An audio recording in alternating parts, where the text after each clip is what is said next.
Recording by Andy Minter.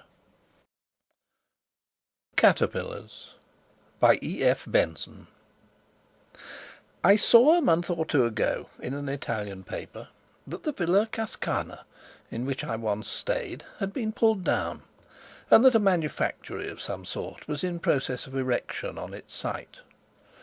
There is therefore no longer any reason for refraining from writing of those things which I myself saw, or imagined I saw, in a certain room and on a certain landing of the villa in question; nor from mentioning the circumstances which followed, which may, or may not, according to the opinion of the reader, throw some light on, or be somehow connected with this experience.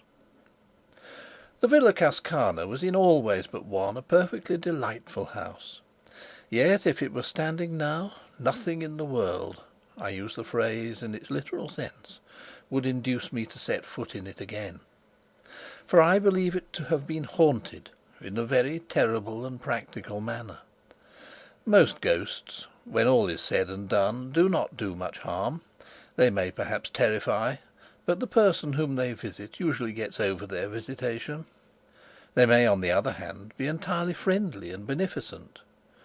But the appearances in the Villa Cascana were not beneficent, and had they made their visit in a very slightly different manner, I do not suppose I should have got over it any more than Arthur Inglis did.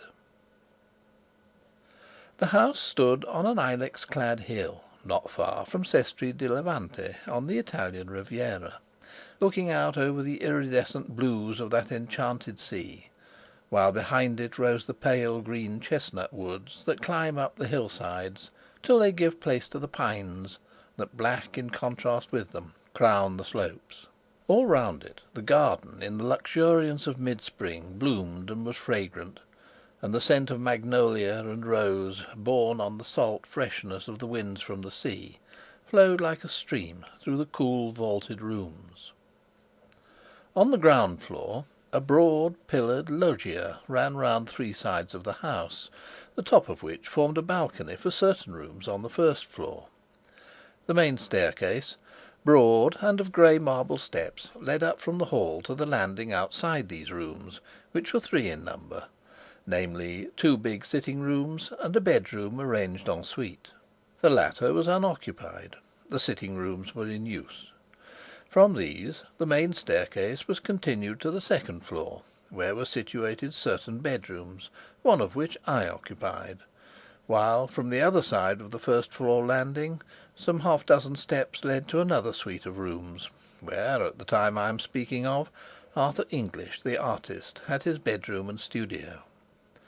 Thus the landing outside my bedroom at the top of the house commanded both the landing of the first floor and also the steps that led to Inglis's rooms. Jim Stanley and his wife, finally, whose guest I was, occupied rooms in another wing of the house, where also were the servants' quarters.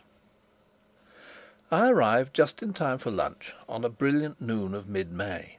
The garden was shouting with colour and fragrance, and, not less delightful after my broiling walk up from the marina, should have been the coming from the reverberating heat and blaze of the day into the marble coolness of the villa. Only, the reader has my bare word for this, and nothing more, the moment I set foot in the house I felt that something was wrong. This feeling, I may say, was quite vague, though very strong; and I remember that when I saw letters waiting for me on the table in the hall, I felt certain that the explanation was here. I was convinced that there was bad news of some sort for me. Yet when I opened them I found no such explanation of my premonition. My correspondence all reeked of prosperity. Yet this clear miscarriage of a presentiment did not dissipate my uneasiness. In that cool, fragrant house there was something wrong. I am at pains to mention this, because to the general view it may explain that, though I am as a rule so excellent a sleeper that the extinction of my light on getting into bed is apparently contemporaneous with being called on the following morning, I slept very badly on my first night in the Villa Cascana. It may also explain the fact that when I did sleep, if it was indeed in sleep that I saw what I thought I saw, I dreamt in a very vivid and original manner. Original, that is to say, in the sense that something that, as far as I knew, had never previously entered into my consciousness, usurped it then. But since, in addition to this evil premonition, certain words and events occurring during the rest of the night might have suggested something of what I thought had happened that night, it will be as well to relate them.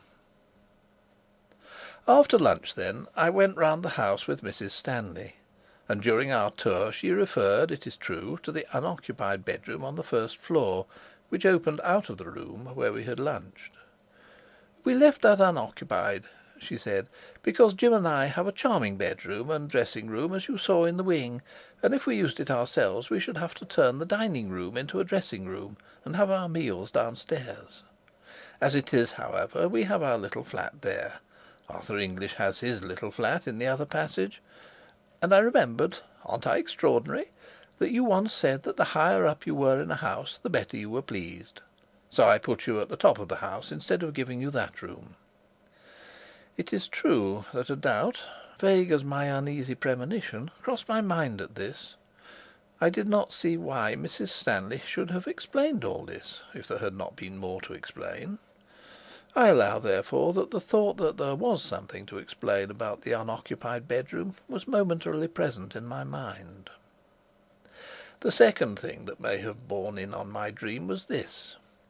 At dinner the conversation turned for a moment on ghosts. Inglis, with the certainty of conviction, expressed his belief that anybody who could possibly believe in the existence of supernatural phenomena was unworthy of the name of an ass. The subject instantly dropped. As far as I can recollect, nothing else occurred or was said that could bear on what follows. We all went to bed rather early, and personally I yawned my way upstairs, feeling hideously sleepy. My room was rather hot, and I threw all the windows wide, and from without poured in the white light of the moon and the love song of many nightingales. I undressed quickly and got into bed. But though I had felt so sleepy before, I now felt extremely wide awake. But I was quite content to be awake. I did not toss or turn. I felt perfectly happy, listening to the song and seeing the light. Then it is possible I may have gone to sleep, and what follows may have been a dream. I thought anyhow that after a time the nightingales ceased singing and the moon sank. I thought also that if, for some unexplained reason, I was going to lie awake all night, I might as well read, and I remembered that I had left a book in which I was interested in the dining room on the first floor. So I got out of bed, lit a candle, and went downstairs. I went into the room, saw on a side table the book I had come to look for, and then simultaneously saw that the door into the unoccupied bedroom was open. A curious grey light, not of dawn nor of moonshine, came out of it, and I looked in. The bed stood opposite the door, a big four-poster hung with tapestry at the head. Then I saw that the greyish light of the bedroom came from the bed, or rather from what was on the bed, for it was covered with great caterpillars, a foot or more in length, which crawled over it. They were faintly luminous, and it was the light from them that showed me the room. Instead of the sucker feet of ordinary caterpillars, they had rows of pincers like crabs, and they moved by grasping what they lay on with their pincers and then sliding their bodies forward. In colour these dreadful insects were yellowish grey, and they were covered with irregular lumps and swellings. There must have been hundreds of them, for they formed a sort of writhing, crawling pyramid on the bed. Occasionally one fell off onto the floor with a soft, fleshy thud, and though the floor was of hard concrete, it yielded to the pincer feet as if it had been putty, and crawling back, the caterpillar would mount onto the bed again to rejoin its fearful companions. They appeared to have no faces, so to speak, but at one end of them there was a mouth that opened sideways in respiration. Then, as I looked, it seemed to me as if they all suddenly became conscious of my presence.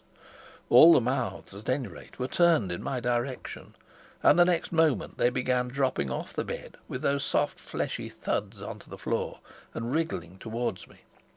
For 1 second a paralysis, as of a dream, was on me, but the next I was running upstairs again to my room, and I remember feeling the cold of the marble steps on my bare feet.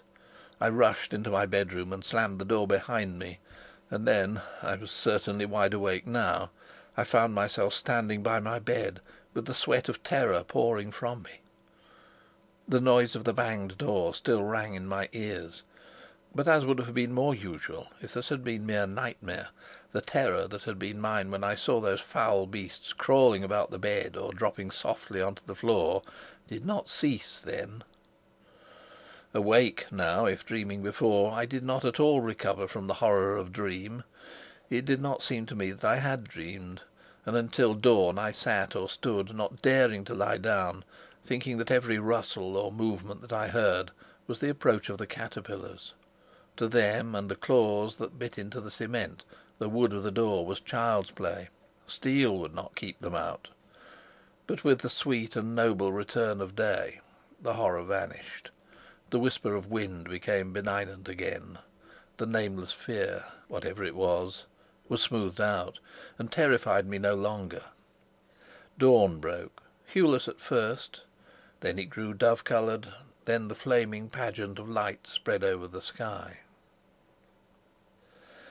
The admirable rule of the house was that everybody had breakfast where and when he pleased, and in consequence it was not till lunch-time that I met any of the other members of our party, since I had breakfast on my balcony and wrote letters and other things till lunch.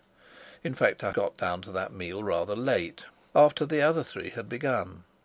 Between my knife and fork there was a small pill-box of cardboard, and as I sat down Inglis spoke. "Do look at that," he said, "since you're interested in natural history. I found it crawling on my counterpane last night, and I don't know what it is." I think that before I opened the pill-box I expected something of the sort which I found in it. Inside it, anyhow, was a small caterpillar, greyish yellow in colour, with curious bumps and excrescences on its rings. It was extremely active, and hurried round the box this way and that. Its feet were unlike the feet of any caterpillar I ever saw; they were like the pincers of a crab. I looked and shut the lid down again. "No, I don't know it," I said, "but it looks rather unwholesome. What are you going to do with it?" "Oh, I shall keep it," said Inglis. "It has begun to spin. I want to see what sort of moth it turns into." I opened the box again, and saw that these hurrying movements were indeed the beginning of the spinning of the web of its cocoon. Then Inglis spoke again. "It's got funny feet, too," he said. "They're like crab's pincers. What's the Latin for crab? Oh, yes, Cancer. So, in case it is unique, let's christen it Cancer Inglisensis." Then something happened in my brain, some momentary piecing together of all that I had seen or dreamed. Something in his words seemed to me to throw light on it all, and my own intense horror at the experience of the night before linked itself on to what he had just said. In effect, I took the box and threw it, caterpillar and all, out of the window. There was a gravel path just outside, and beyond it a fountain playing into a basin. The box fell into the middle of this. Inglis laughed. "So the students of the occult don't like solid facts," he said. "My poor caterpillar!"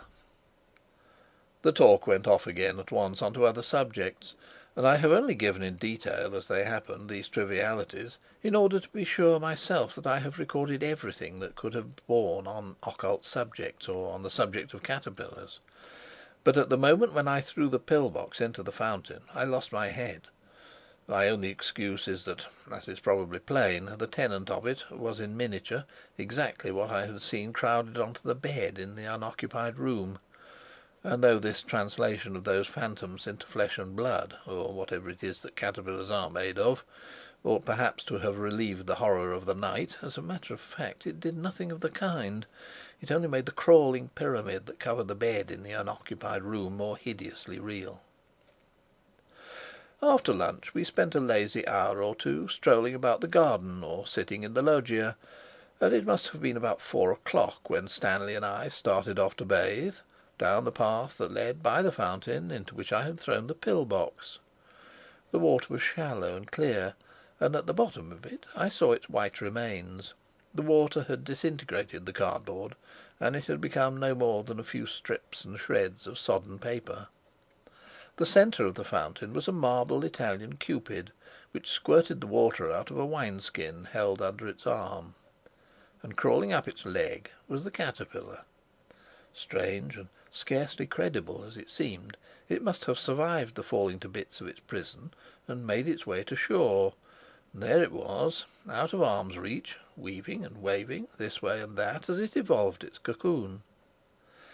Then, as I looked at it, it seemed to me again that, like the caterpillar I had seen last night, it saw me, and breaking out of the threads that surrounded it, it crawled down the marble leg of the Cupid and began swimming like a snake across the water of the fountain towards me.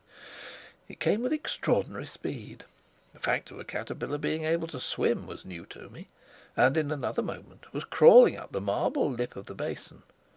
Just then Inglis joined us. "Why, if it isn't old Cancer Inglisensis again!" he said, catching sight of the beast. "What a tearing hurry it's in!" We were standing side by side on the path, and when the caterpillar had advanced to within about a yard of us, it stopped and began waving again, as if in doubt as to the direction in which it should go. Then it appeared to make up its mind, and crawled on to Inglish's shoe. "It likes me best," he said, "but I don't really know that I like it. And as it won't drown, I think perhaps—" He shook it off his shoe on to the gravel path and trod on it. All afternoon the air got heavier and heavier with the sirocco that was without doubt coming up from the south, and that night again I went up to bed feeling very sleepy. But below my drowsiness, so to speak, there was the consciousness, stronger than before, that there was something wrong in the house, that something dangerous was close at hand. But I fell asleep at once, and how long after I do not know, either woke or dreamt I awoke, feeling that I must get up at once, or I should be too late. Then, dreaming or awake, I lay and fought this fear, telling myself that I was but the prey of my own nerves, disordered by sirocco or what not, and at the same time quite clearly knowing in another part of my mind, so to speak, that every moment's delay added to the danger. At last this second feeling became irresistible, and I put on coat and trousers and went out of my room onto the landing. And then I saw that I had already delayed too long, and that I was now too late. The whole of the landing of the first floor below was invisible under the swarm of caterpillars that crawled there. The folding doors into the sitting room from which opened the bedroom where I had seen them last night were shut, but they were squeezing through the cracks of it, and dropping one by one through the keyhole, elongating themselves into mere string as they passed, and growing fat and lumpy again on emerging. Some, as if exploring, were nosing about the steps into the passage, at the end of which were Inglis's rooms. Others were crawling on the lowest steps of the staircase that led up to where I stood. The landing, however, was completely covered with them. I was cut off, and of the frozen horror that seized me when I saw that, I can give no idea in words. Then at last a general movement began to take place, and they grew thicker on the steps that led to Inglis's room. Gradually, like some hideous tide of flesh, they advanced along the passage, and I saw the foremost, visible by the pale grey luminousness that came from them, reach his door. Again and again I tried to shout and warn him, in terror all the time that they would turn at the sound of my voice and mount my stair instead. But for all my efforts I felt that no sound came from my throat. They crawled along the hinge crack of his door, passing through as they had done before, and still I stood there, making impotent efforts to shout to him, to bid him escape while there was time. At last the passage was completely empty. They had all gone, and at that moment I was conscious for the first time of the cold of the marble landing on which I stood barefooted. The dawn was just beginning to break in the eastern sky.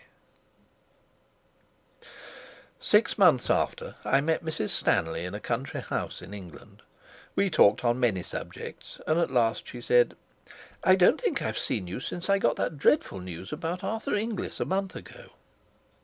"I haven't heard," said I. "No? He has got cancer.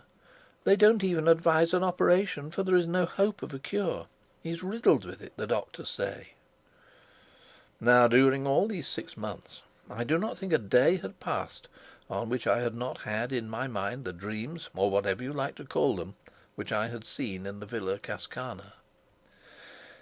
"It is awful, is it not?" she continued. "And I can't help feeling that he may have—" "Caught it at the villa?" I asked. She looked at me in blank surprise. "Why did you say that?" she asked. "How did you know?" Then she told me. In the unoccupied bedroom a year before there had been a fatal case of cancer.